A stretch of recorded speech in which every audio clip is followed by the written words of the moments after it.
Ramadan Sehat setiap hari Kamis jam 5 sore hanya di Pesona Khazanah Ramadan.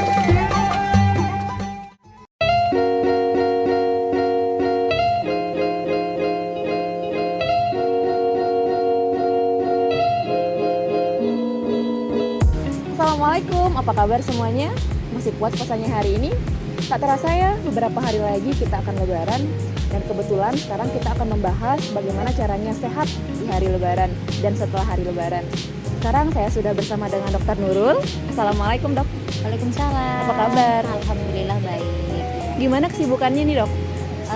Saya pagi di puskesmas. Kalau pulang puskesmas ya di rumah aja, paling bantu-bantu masak. Gitu ya.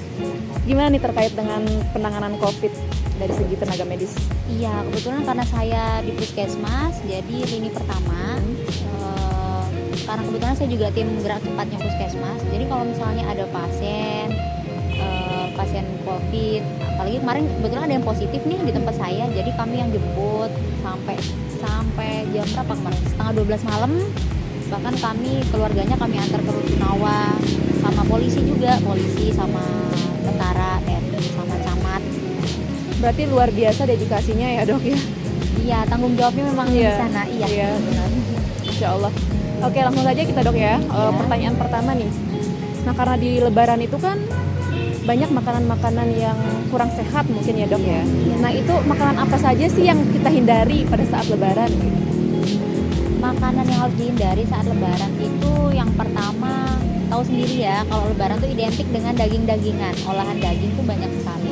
Terus yang bersantan ya, sebenarnya olahan daging itu boleh, cuman kalau dikonsumsi dalam jumlah yang terlalu berlebihan itu yang menyebabkan nanti ke depan gak bagus ya. Terus yang santan-santan itu karena dia ada banyak lemak jenuhnya, jadi bisa menyebabkan kolesterol. Terus apalagi minuman-minuman bersoda itu yang harus kita hindari. Terus ini kue-kue lebaran juga, kan kue-kue lebaran tuh banyak ya, manis-manis semua. Iya, dengan manis-manis itu bisa ini nanti gagal diet kita, ya kan? Iya, buat ibu-ibu nih biasanya, ya kan? Apalagi kan pas sebulan berpuasa tiba-tiba satu hari itu makannya malah sangat berlebihan gitu kan dok ya? Iya. Bisa langsung menaikkan berat badan. Iya, kadang memang itu memang puasa, ada memang puasa yang bilang apa namanya? Ketika puasa berat badannya turun ada, tapi dia terbayar sama sehari Sehari waktu bener. lebaran. Iya, naik lagi, kadang bisa naik 2-3 kilo lagi. Parah sih ya. Iya. Oke, tadi kan kita membahas tentang bersantan. Nah, untuk makanan bersantan itu penyakit yang dapat ditimbulkan apa aja ya dok ya? Yang paling sering itu adalah kenapa santan tidak boleh terlalu banyak, karena dia tuh lemak jenuh isinya. Lemak jenuh itu bisa menyebabkan kadar kolesterol di dalam tubuh kita meningkat. Kalau kolesterolnya banyak, yang paling sering kena itu adalah satu penyakit jantung, penyakit kardiovaskuler ya. Oke baik dok, tadi kan kita membahas tentang makanan bersantan. Nah, penyakit apa sih yang bisa ditimbulkan oleh makanan-makanan bersantan ini pada saat kita mengkonsumsi di hari lebaran gitu? Kalau konsumsinya berlebih, itu kan santan itu mengandung asam lemak jenuh. Jadi ketika itu dipecah itu nanti jadi kolesterol, tinggi kolesterol. Kolesterol ini yang berbahaya untuk kesehatan tubuh kita, terutama bisa menyebabkan penyakit jantung, penyakit kardiovaskuler yang lain. Terus karena pengolahan kalau santan itu kan pasti dikasih garam yang banyak. Dengan asupan garam yang tinggi itu bisa menyebabkan hipertensi atau darah tinggi. Iya, gitu ya dok ya. Iya. Oke baik dok, pertanyaan selanjutnya nih, bagaimana caranya kita tetap menjaga kesehatan dan kebugaran pada saat hari lebaran? Ini penting sekali ya katanya. Yang pertama adalah konsumsi banyak air putih, minum air putih. Tahu sendiri air putih, kebutuhan air putih selama puasa pasti kurang dibandingkan dengan kita sedang tidak berpuasa. Kebutuhan air putih minimal 8 gelas sehari ya. Terus yang kedua, perbanyak sayur sama buah. Yang ketiga hindari konsumsi gula.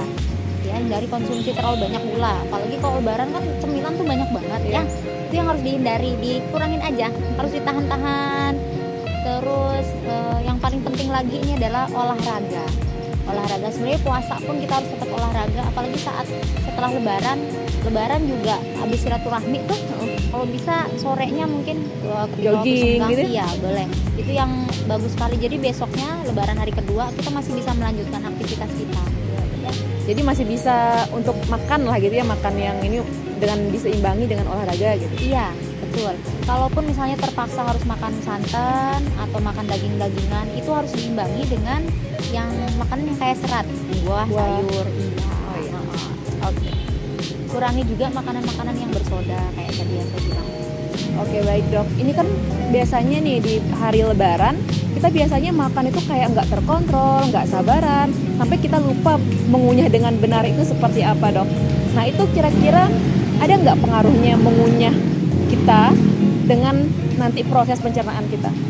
Ada, jelas pasti ada. Kalau di teori itu untuk mengunyah yang benar itu adalah sebanyak 34 kali. Kenapa harus 34 kali? Sebenarnya garis besarnya begini. Kalau misalnya kita terlalu cepat mengunyah, tidak sampai 34 kali, lambung kita belum siap untuk menerima makanan itu. Jadi dia kerjanya harus lebih ekstra nih lambung kita. Itu yang menyebabkan asam lambung kita meningkat.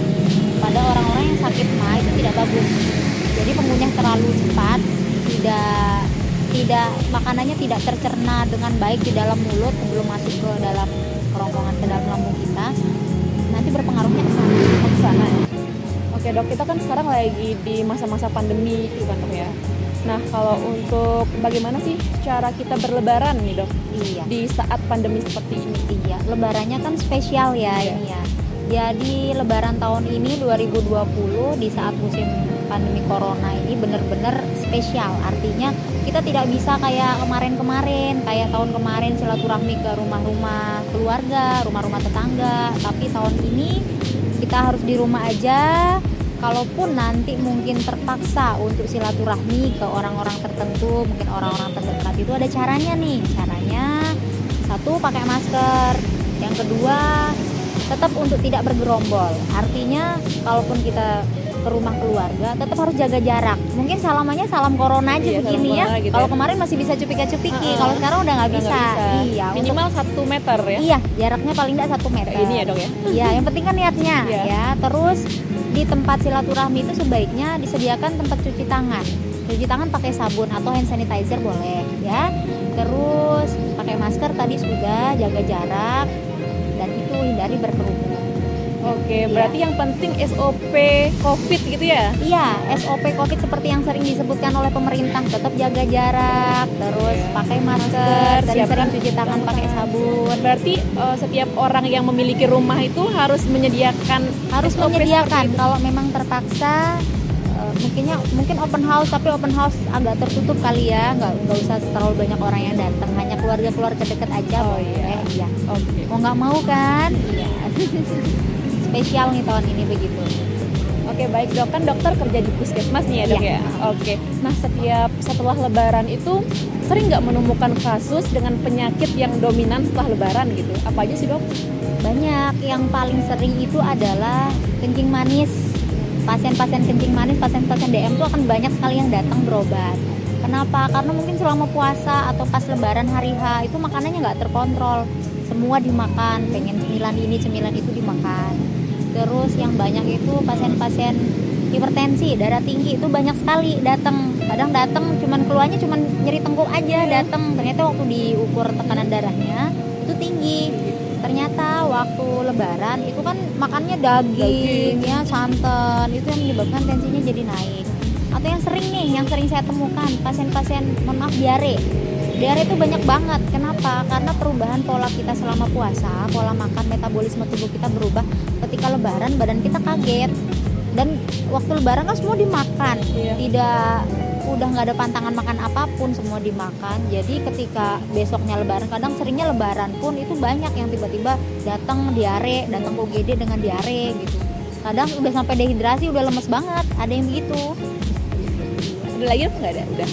Banyaknya itu yang banyak penyakit itu. Berarti yang paling banyak itu hipertensi, diabetes dan diare gitu ya? Iya, yang banyak. Iya. Tapi hati-hati nih musim corona begini ya, karena banyak silaturahmi kan. Jadi banyak batuk pilek banyak, cuman insya Allah sih semoga itu bukan gejala ke corona COVID-19 semoga ya. Iya. Nah, oh ya dok, kan kalau lebaran nih kita sering keliling, jalan-jalan atau silaturahmi ke keluarga atau tetangga gitu. Nah, di situ nanti pasti kan tubuh kita akan drop nih dok.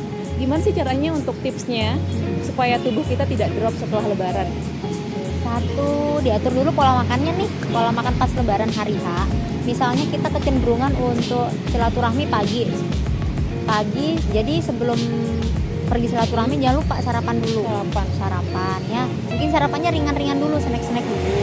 Karena kan selama puasa pagi itu perut kosong kan, jadi disesuaikan sama ketika kita berpuasa. Terus kalau misalnya silaturahminya agak siang, jam sekitar jam 12-an, itu jangan lupa diisi dengan yang berat-berat, misalnya nasi atau ketupat ya kalau banyak ya Lebaran. Kalau misalnya sore malam sih aman. Dan jangan lupa tetap olahraga, jaga pola tidurnya mungkin besok mau Lebaran, malam takbiran itu istirahat. Kadang kan biasanya kalau malam mau Lebaran besoknya kita nyiapin banyak tuh kan. Nah ini kondisinya yang harus kita jaga. Iya, sampai begadang gitu kan. Iya betul, kadang bersih rumah sampai begadang ya. Itu yang harus kita jaga. Tetap jam tidurnya harus tetap dijaga 8 jam ya. Jadi biar besok tubuh kita fit ketika Lebaran. Dan tahun ini semoga kita bisa Idul Fitri ya. Semoga aja musim corona semoga bisa. Jadi biar kita juga bisa silaturahmi di masjid gitu ya sama tetangga. Iya. Oke dok, ini pertanyaannya lebih ke pribadi sih gitu ya dok. Ini kira-kira dokter pas hari Lebaran piket apa di rumah nih dok? Kebetulan nama saya sudah masuk ke Dinas Kesehatan, saya piket mbak. Piket ya, Masya Allah gitu ya. Saya piket, jadi tapi piketnya bukan yang 24 jam enggak, jadi on call. Kalau misalnya puskesmas kan kebetulan saya puskesmas rawat inap, jadi kalau misalnya pasien pagi itu pasti saya visiter. Pagi visiter, kalau misalnya siang atau selama 24 jam ada pasien, ya saya ke sana kalau misalnya pasiennya gawat.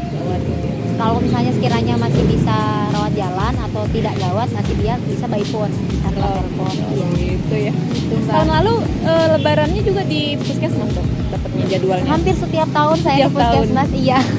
Berarti sudah terbiasa ya dok ya? Sudah terbiasa dan alhamdulillah keluarga juga mengerti. Paham itu. Iya, jadi meskipun misalnya kita lagi kumpul-kumpul nih, ada telepon, dok ada pasien, saya datang ke puskesmas. Iya, gitu. Luar biasa. Tanggung jawabnya di sana sih. Iya. Tak terasa ya, beberapa hari lagi kita akan Lebaran.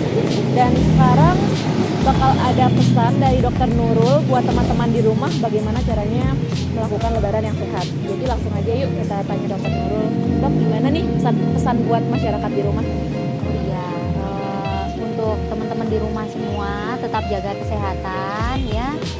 Untuk Lebaran ini spesial pandemi COVID, jadi kalau bisa tetap di rumah. Kecuali kalau memang terpaksa keluar, harus ikuti protokol pemerintah. Untuk satu, tetap jaga jarak minimal 1 meter. Yang kedua, pakai masker. Dan yang ketiga adalah sering-sering cuci tangan pakai sabun. Pakai salam corona ya, salam corona. Jadi tidak perlu harus cupika-cupiki seperti biasa. Terima kasih, itu saja dari saya. Semoga kita semua tetap sehat, selalu dalam lindungan Allah Subhanahu wa taala, dan semoga pandemi corona ini segera berakhir. Amin ya robbal alamin. Terima kasih ya dok ya atas informasi dan ilmunya gitu ya. Sama-sama. Oke. Buat teman-teman di rumah terus saksikan Ramadan Sehat di Pesona Hazanah Ramadan berikutnya. Terima kasih. Wassalamualaikum warahmatullahi wabarakatuh.